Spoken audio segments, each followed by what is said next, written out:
এই রকম একটা মজাদার এগ মশলা কারি থাকলে কিন্তু মাছ মাংস কিছুই লাগবে না, মজা করে এক প্লেট ভাত অনায়াসে খাওয়া যাবে। আসসালামু আলাইকুম এভরিওয়ান, ওয়েলকাম টু হুমায়রাস লাইফস্টাইল। আজকে আমি একদমই সহজভাবে ঘরোয়া মশলায় তৈরি করে দেখাবো এগ মশলা কারি। এই এগ মশলা কারির মধ্যে থাকবে অনেক বেশি গ্রেভি আর দুর্দান্ত স্বাদ। এত বেশি মজা, যারা কখনো কোনোদিন রান্না করেনি তারা কিন্তু এই রেসিপি ফলো করলে একদমই সুন্দরভাবে এগ মশলা কারি রান্না করতে পারবে। এখানে আমি হাঁসের ডিম নিয়েছি 11টার মতো, সেদ্ধ করে নিয়েছি। এখন একটা নাইফের সাহায্যে সুন্দর মতো করে এইভাবে কেসে নিব। এমনভাবে ডিমগুলাকে কেসে নিলে মশলাগুলো সুন্দর মতো করে ডিমের ভিতরে প্রবেশ করবে আর খেতে কিন্তু চমৎকার একটা স্বাদ আসবে। আমি এইখানে হাঁসের ডিম ব্যবহার করেছি, আপনারা চাইলে যে কোনো ফার্মের ডিম ব্যবহার করতে পারেন। তো এইখানে কিন্তু আমি সুন্দর মতো করে নাইফের সাহায্যে সবগুলো ডিমকে এইভাবে কেসে নিয়েছি। এখন ডিমের মধ্যে দিয়ে দিব হাফ টেবিল চামচ পরিমাণ লাল মরিচের গুঁড়া, হাফ টেবিল চামচ পরিমাণ হলুদের গুঁড়া আর হাফ টেবিল চামচ পরিমাণ লবণ। আমি এইখানে ডিমের ভাজি করার জন্য 3টা উপকরণ ব্যবহার করেছি, আপনারা দেখতেই পাচ্ছেন। তো এখন হচ্ছে একটা চুলায় প্যান বসিয়ে পরিমাণ মতো তেল দিয়ে দিব। তারপরে ডিমগুলাকে সুন্দর করে ভাজি করতে হবে, অনেক বেশি ভাজি করা যাবে না, আবার একদমই কাঁচা কাঁচা থাকা যাবে না, মিডিয়াম আছে সুন্দর মতো করে এইভাবে ভাজি করে নিতে হবে।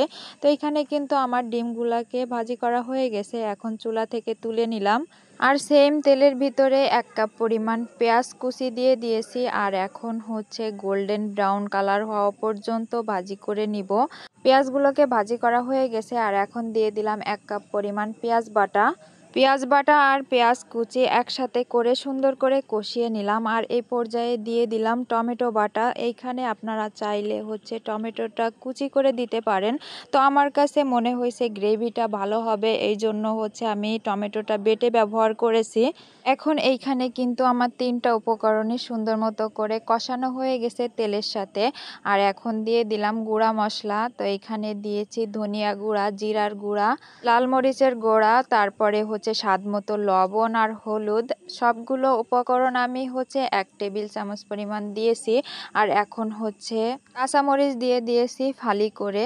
তো এখানে কিন্তু সবগুলো উপকরণ আমি পানি দিয়ে সুন্দর মতো করে কষিয়ে নিয়েছি। তারপরে এখন কষানো ডিমগুলা দিয়ে দিলাম। আর এখন ডিমগুলাকে মশলার সাথে একটুখানি কষিয়ে নিয়ে আমি এইখানে কিন্তু দিয়ে দিয়েছি গুঁড়া দুধ 1/4 কাপ। আমার হাতের কাছে গুঁড়া দুধটা অ্যাভেলেবেল ছিল, এই জন্য আমি ব্যবহার করেছি, আপনারা চাইলে স্কিপ করতে পারেন। সবগুলো উপকরণ আমি সুন্দর মতো করে আস্তে আস্তে অ্যাড করে তারপরে দেন কষিয়ে এখন ঝোলের পানিটা দিয়ে দিলাম। যেহেতু এগ মশলা কারিতে গ্রেভিটা একটু ভালো আসবে, একটু ঘন আসবে, এই জন্য সবগুলো উপকরণ একসাথে করে অ্যাড করা যাবে না, সবগুলো একে একে অ্যাড করতে হবে, না হলে কিন্তু মশলাগুলো একদমই পুড়ে যাবে আর খেতে কিন্তু একদমই ভালো লাগবে না। আমি এইখানে শেষ পর্যায়ে একটা উপকরণ অ্যাড করেছি, সেইটা চিনিটা আপনারা চাইলে স্কিপ করতে পারেন। আমার কাছে মনে হয় এগ মশলা কারিতে চিনিটা একটু থাকলে খেতে একটু টেস্ট হবে, এই জন্য আমি ব্যবহার করেছি। তো এখানে দেখতেই পাচ্ছেন আমার এগ মশলা কারিটা একদমই সুন্দর মতো করে রান্না করা হয়ে গেছে।